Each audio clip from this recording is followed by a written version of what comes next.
Hello everyone, I'm Marlene Wenger and this is the Elementum Art Podcast. On this show, we speak with artists and critics and deep dive into the ethics and aesthetics of the new power of art in the digital realm. For the second Elementum Art Podcast, I met with Timo Ullmann in his home in Aarau. He elaborated on the conception of his body of work entitled the Screentest Series, that he produced especially for Elementum. We spoke about how his performative videoworks are questioning the levels of perception and how he works with the actual materiality of the screens. For him, the Elementum platform provides the opportunity to explore new forms of virtually displaying his work in a digital exhibition space that is open 24/7. Welcome to the new era of art. Enjoy curated and limited edition art and start your personal collection today. Elementum, your new home for discovering art. So hi everyone, this is the second round of our Elementum podcast. Today I'm here with Timo Ullmann in Aarau in his beautiful home. And I'm very happy that you were ready to talk to us today. I'm quickly going to do a very short introduction. So Timo Ullmann is an artist that works in many different media. For example, he does sound, installation, video art, or he works with digital technologies. And he studied fine arts in Lucerne and also in Madrid, I think, right? For 1 year. And yes, you completed your master's degree, I think, in art and public sphere in Lucerne. Quite long ago already. 2015. 2015, yeah. And you exhibited extensively in Switzerland and abroad, and you recently did 2 residencies, I think last year in Paris, and in this spring 2021 in Berlin. And maybe we can talk about this later, your experiences, what the situation is right now to do a residency in the situation of the pandemic, and how you dealt with this as an artist. So maybe we dive right in and talk about the works that you put on the Elementum platform.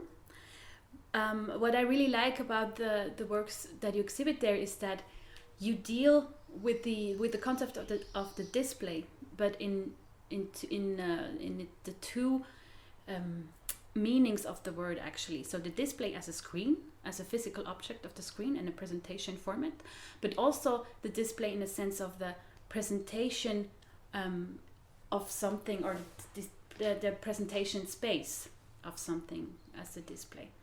And I really like that. And when I look at your works on the Elementum platform, I think you can see that you really play with this kind of different levels.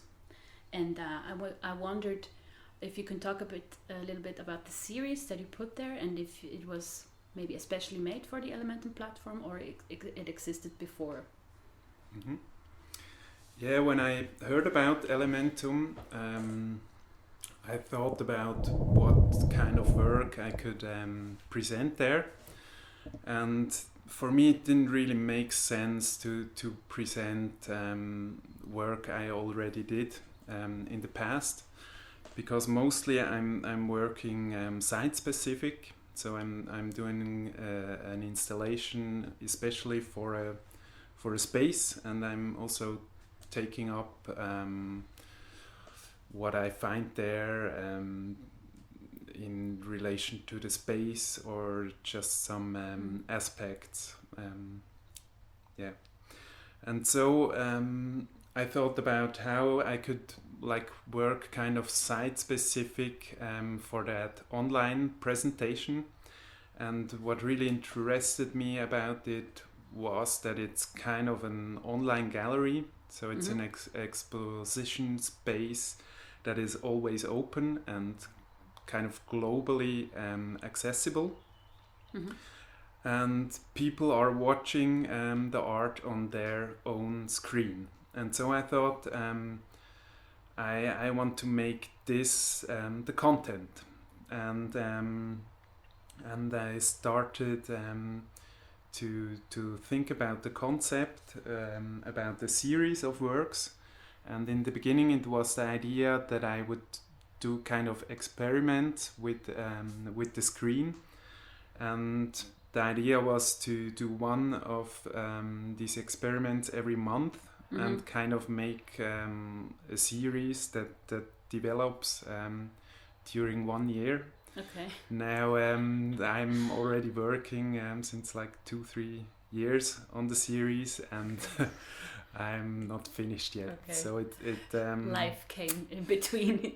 Yeah, and it's like the works develop much more into depth. It's not only like a short experiment, but like starting off with experiments, it just develops and takes time to really define a work.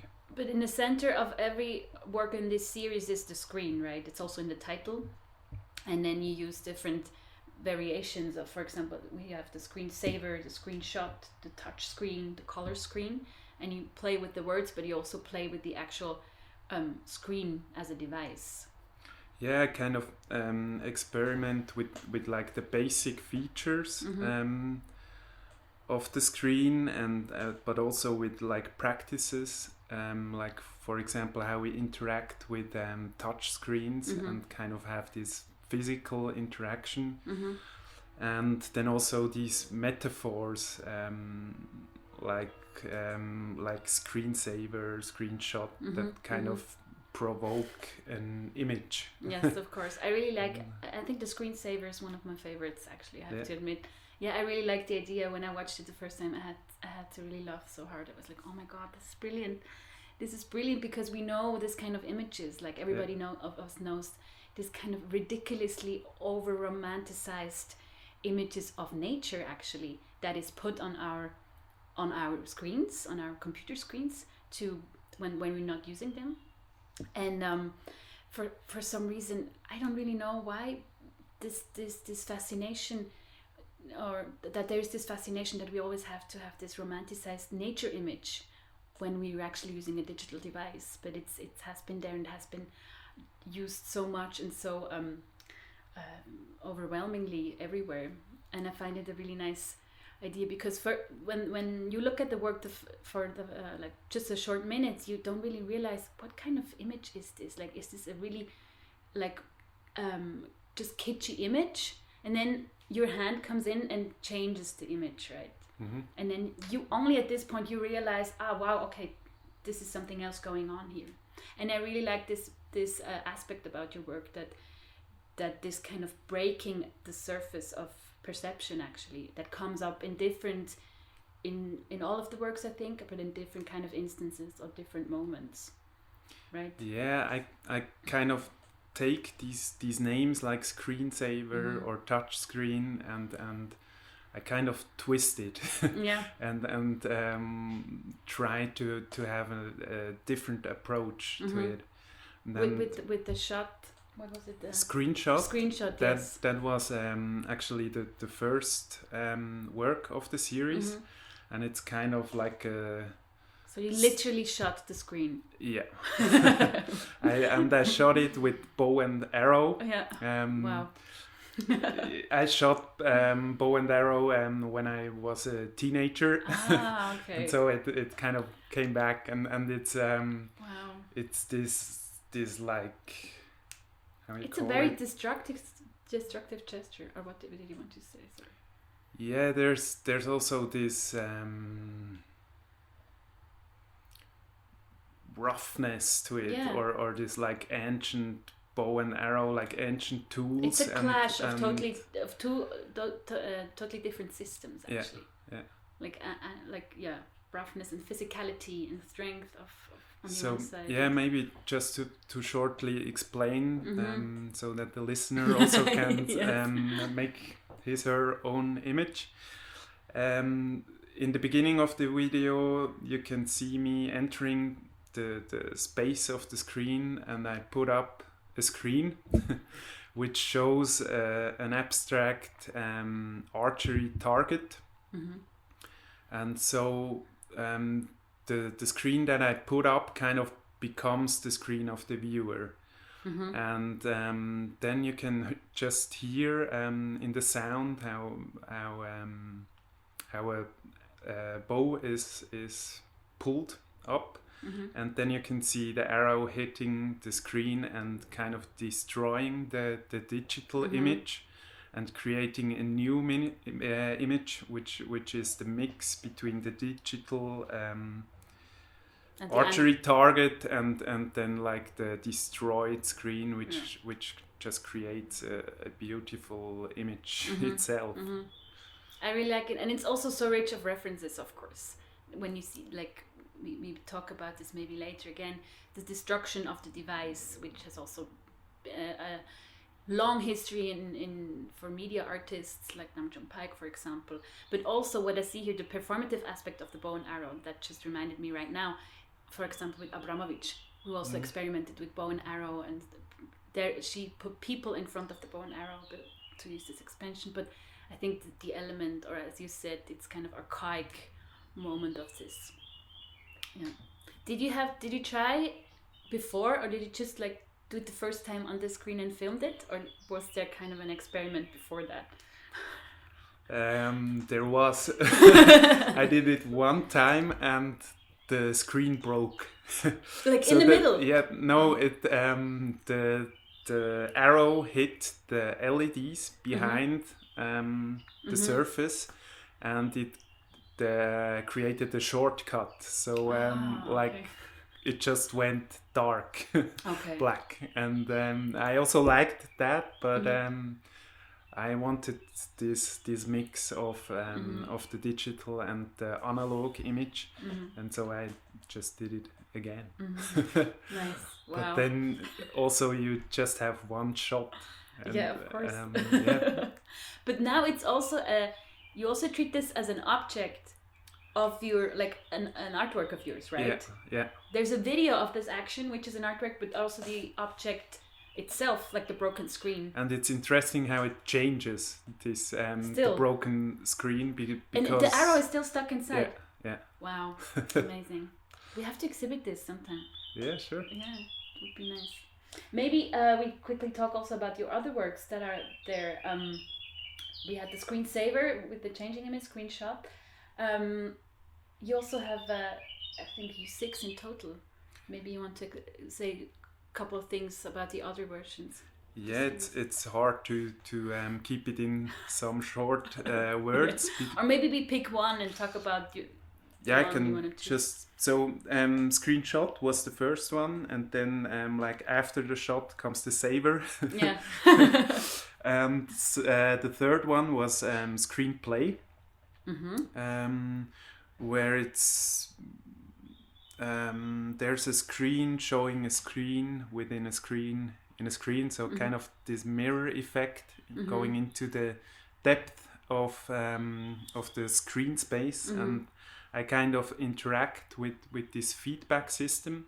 So every minute there's a new layer adding up to it, and I kind of interact with it, and it's a playful performance kind of. Yeah.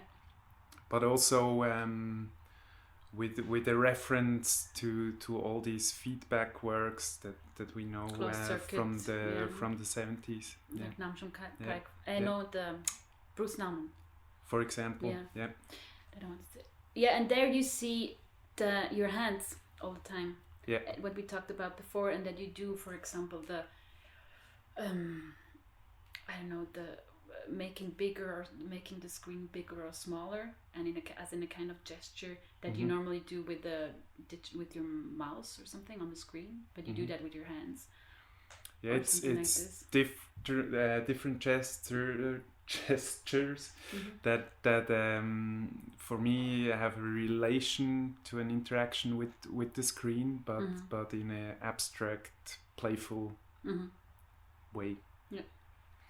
And after screenplay, there is a touch screen where I worked again with destroyed screens, but filmed with a macro lens, so very close up. You can see the the individual pixels, and I push on the screen. So the screen doesn't show a digital image anymore, but its own materiality. So the LCD crystals of the surface of the screen, you can see them, and you can see my fingers, and they just create these abstract images that also sometimes remind of visuals or so, but then you can also see the fingers, and you can see that it's actually not an animation, but like a really an analog kind of image. Yeah.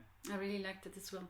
And then again, you have the levels of the painterly attitude together with the performance, that you kind of distort your image with your hands on the screen. So I really like that. Yeah, it's kind of a digital, or maybe more of a analog finger painting, but with this digital device, and kind of creating glitches, but in an analog way.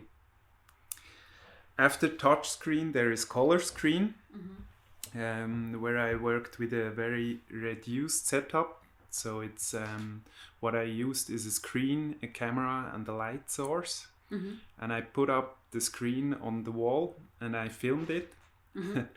And then I showed this recording on the screen, and I filmed it again with a different angle, or just taking parts of the screen and changed the light. And there I worked with basic light correction foils that you use, for example, if you have a lamp and you want it to look like daylight, you put like a blue foil, blue filter, and I played with that, and it's a composition that kind of develops over 12 minutes.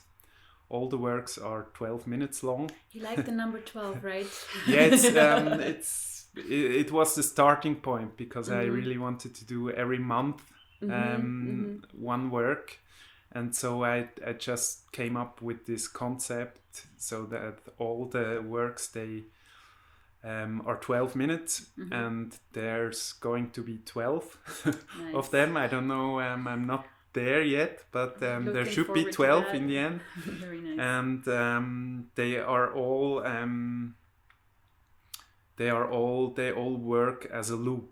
So you can show them in an exposition, and it's just looping. So it's always a connection between the end of a video and the beginning. And nice. And 12 is just a magic number in relation to time, or to our system of time. Yeah. And so after color screen, there is window screen. And that's a work that I developed in Paris. When I was there, the lockdown started. And in France, they really had a strict lockdown. And so you couldn't do anything anymore. And I started to film out of my window. Yes. Because the window was one opening remaining to the outside world. And it's funny that just one bracket. It's funny that you say that, because I also talked to other artists which did a similar work. Actually, she was also in the lockdown in London, and she started to do a series of doing photographs outside of her window, photographing random people that would walk by. So it's funny. Obviously, that's the one thing that you can still do, like the one connection. Yeah, I mean, as an artist, you always kind of react on what you find. Be it like an accident in developing a new work, or just the outside changing, and the restriction in this particular situations that you have. And then you ask also other people to send their videos or their view of their window, right? Yeah, because it was like for like these openings to the world, there was the window which still was open, and then the internet where you are connected to the whole world. Which is also a window, funny enough. Yeah. And so I asked photographers around the world to film out of their window, and I people that you knew, or just no, people that you admire? I put my request on online platforms, and so people answered to me, and then I took a selection of these videos, and I kind of put it together as a virtual travel. So I'm opening up these windows with my hands on a touch screen, and I'm closing it again and opening a new one. And it's a travel around the world. So it starts with Paris with my view, and then goes east and comes back to Europe in the end. Nice. Yeah.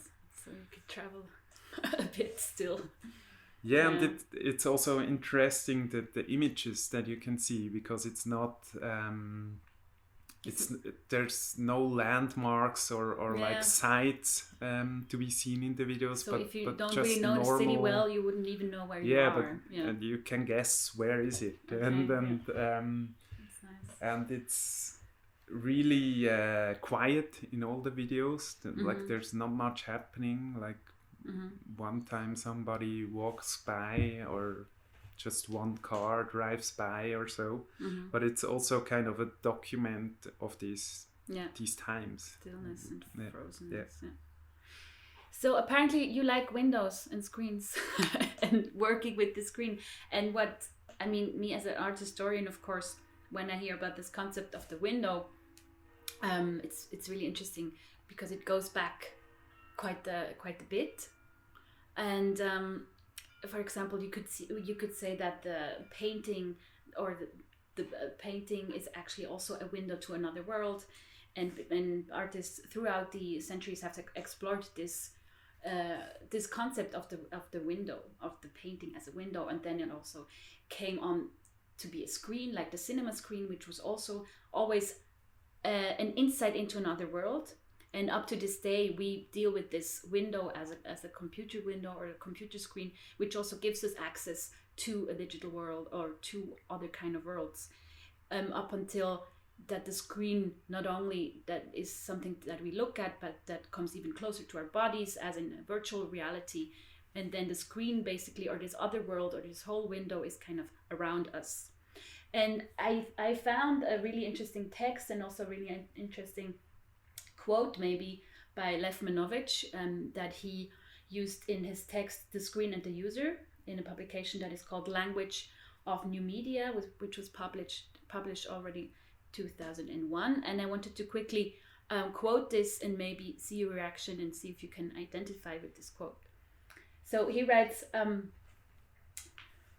rather than being a neutral medium of presenting information, the screen is aggressive. It functions to filter, to screen out, to take over, rendering non-existent whatever is outside its frame.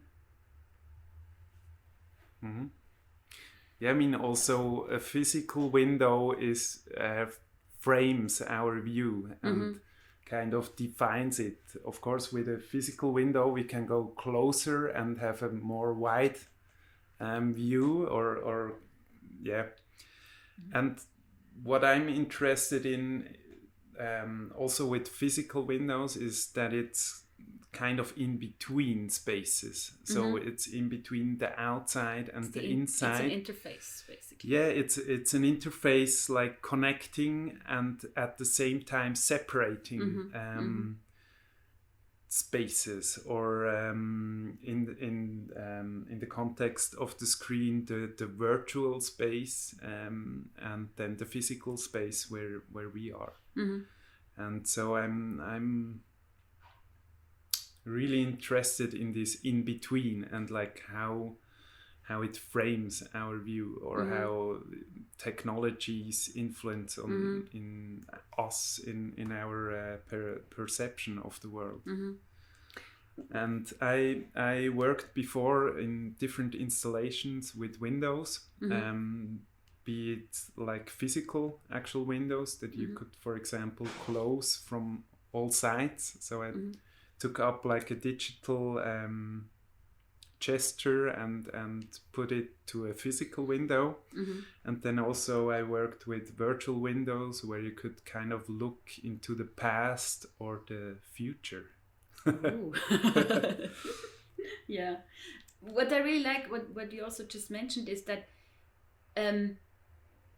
that your works show that the awareness that a screen is not an innocent device. In fact, that it's not just something that enables us to look at something, but it has its own framework or restrictions. Like Manovich calls it aggressiveness of framing something, but just the fact that we have to be aware that it's always kind of just an aspect of something that is made visible to us, and that the device itself, be it a computer frame, a window frame, or any kind of frame or window in that, or interface to something of two other worlds, like this line, always has like an agency of itself. Would you agree to this somehow?